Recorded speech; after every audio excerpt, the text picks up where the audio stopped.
Last week I did a blind test video that was comparing my incredible new Two-Rock Studio Signature head and cabinet to our humble Line 6 Helix. It's always fun to do these blind tests. A lot of people seem to enjoy them, so every now and then I do them, and especially when I have an amp such as the Two-Rock Studio Signature here in the studio, I like to take the opportunity to compare it to the Helix, which has been around for a number of years now, and to see if some of the new updates to it can still compete and hang with what some might consider some of the finest amps available today. So I did just that. To give a real quick recap, what I did is I recorded a couple DI guitar tracks, one with the guitar volume on 10, one with it on 6, to sort of see how the Helix cleaned up in comparison to the real amp.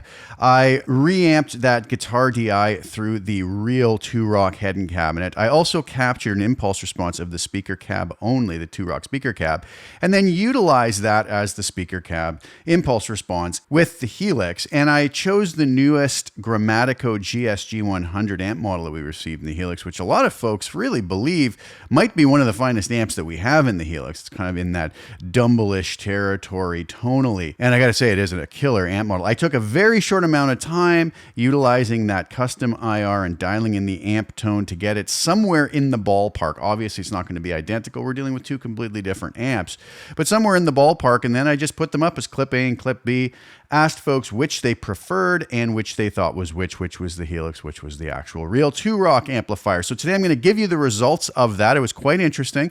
And I'm also going to show you and let you hear the two sounds again once we know what they are, and show you what I did with the Helix to get it to work that way. And it was really not much at all, but I want to show you what my methodology was. So without further ado, let's head right over and check out what the results of the blind test were. And I'll reveal which was clip A the Helix or was clip B the Helix. All right, so here we are taking a look at the results. As far as the guesses for which clip was Helix, 31 people voted that clip A was Helix, and 29 people voted that clip B was Helix. So very, very close. Now, as far as which one folks preferred, not everybody was willing to put a guess in that. Far more people voted which they thought was which, rather than commenting on which one they preferred. Now, there were a lot of comments where people were like, they both sound great, I'd use either one.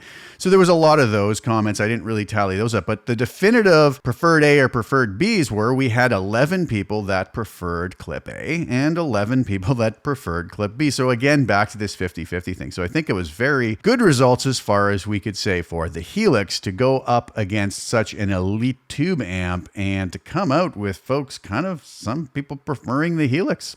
So which one was which? Well, in this particular case, clip B was the Helix. So now let's head over to Cubase. I'm using actually the newly released Cubase 13 Pro. Really enjoying that as a little side note.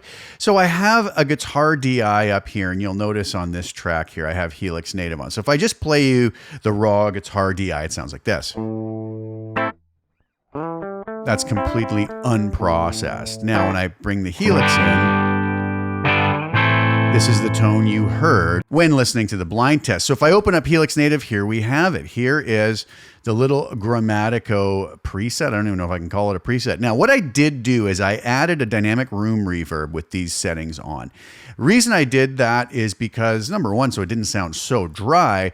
But the other thing is, when comparing the Helix to a real guitar amp recorded in a room, you're also going to get some natural room ambience on the real amp. And it's always a dead giveaway as to which one is which. So what I actually did is, on the actual Two-Rock tracks with the real amp, I added that same reverb. No other processing whatsoever, just that same reverb, so it would kind of gloss over any of that natural room ambience, so that they both had the exact same, or as close to the exact same reverb as we could get on them. So basically you'll see here guitar DI and then guitar DI with the volume on 6 was the exact same preset I just showed you. And these are the settings we used. Grammatico GSG with drive on 7.3, bass 2.3, mid 7.2, treble 6.7, presence 5.7, channel volume is 2.5, master at 5, mid switch off, jazz rock setting to rock, overdrive switch was off, FET boost was on, and the PAB switch was off, and here were your deeper functions, which I didn't touch. So I really didn't, as I mentioned in the first video, spend much time on this. I really just dialed this in very quickly and probably under a couple minutes to get this tone right here.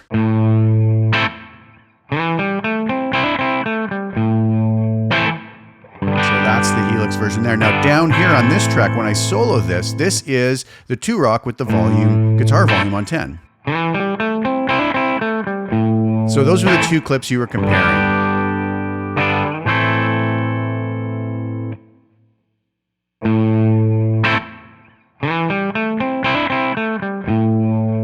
Obvious differences between them. Like I said, I wasn't expecting to get them exact, but these are kind of well in the ballpark of one another, and both tones can be very usable. You know, I could come in here and tweak this even further and let's say bring the gain back a little bit maybe.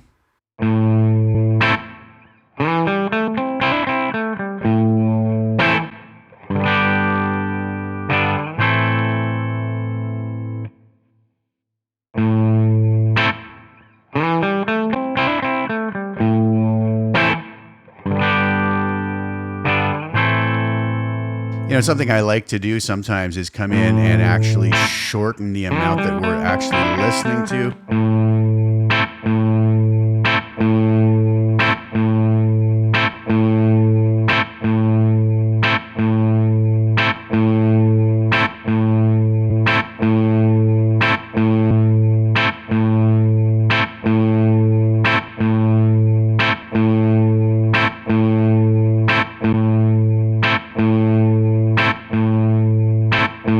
I think you can see we could get those extremely close. Now, the other one I did is I rolled the guitar volume back to 6. And if we listen to that, that's what this sounds like. This would be the Helix version. Same preset. I never touched anything beyond just rolling the guitar volume back.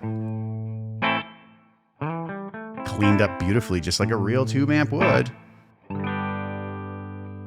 Now we can compare that to the 2-Rock with the guitar volume back as well. A lot of folks commented they had a harder time telling the difference with the guitar volume rolled back, and that's probably because it cleaned up quite a bit.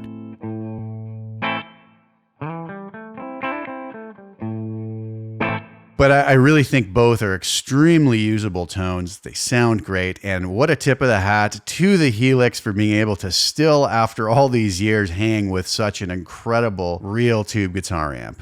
All right, so there you have it. There's the results of the blind test. Again, don't take too much from this. These are always just fun. I do these more for enjoyment. Folks tell me they like to try these out and they love the whole process of guessing, and it's just for fun. We all know the Helix is an incredible unit, capable of some truly incredible tones, and as is the 2-Rock amp I have here. I've been loving it. It's a lot of fun to play through, but I get just as much enjoyment and joy from playing through my Helix, and in fact, still use it live to this day and love every minute of it. So thank you guys so much for tuning in. Thanks for taking part in it. This is, like I said, these are for fun, and I hope that folks do get some enjoyment out of it. Some folks always get their nose out of joint about these things, but that's just part and parcel of being on the internet nowadays, I guess. All right, so thank you guys so much again. Please like the video, share it with anybody you think would get some use or enjoyment out of watching it. Also, please subscribe to the channel, hit the little bell notification to get notified when I put new content out. I'm going to leave you today with a demo video for my Grammatico GSG 100 Ultimate preset that I have up on the Line 6 Marketplace. I hope you guys enjoy these tones. It's a really killer amp model. If you're so inclined and want to grab a copy of that preset, you can do so at the link below, and I always appreciate the support. So I hope you enjoy the music on the way out. Ciao for now.